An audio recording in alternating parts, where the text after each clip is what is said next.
Wankaner Rajkot highway પર Sindhavadar bridge પર મોટા ખાડા, લોડિંગ વાહનોને છૂટ નથી છતાં અવરજવર રોજે કરતા હતા। મહીસાગર નદી પર ગંભીરા બ્રિજની યાદ અપાવતા વાંકાનેર રાજકોટને જોડતા સિંધાવદર નદી પરનો બ્રિજ જર્જરિત હાલતમાં છે। મોટા વાહનોની અવરજવર પર પ્રતિબંધ હોવા છતાં તમે જોઈ શકો છો કે ભારે વાહનો પસાર થઈ રહ્યા છે। આજે અમદાવાદના એસ.જી. હાઈવે પર નિર્માણાધીન ફ્લાયઓવર પરથી એક પાઇપનો ટુકડો પડતા 2 લોકોને ઈજા પહોંચી હતી।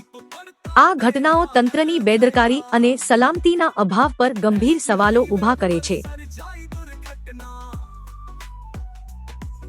ઉપરાંત રાજ્ય સરકાર દ્વારા કરાયેલી તપાસમાં ગુજરાતના કુલ 166 બ્રિજ જર્જરિત અને ભયજનક હાલતમાં હોવાનું સામે આવ્યું છે।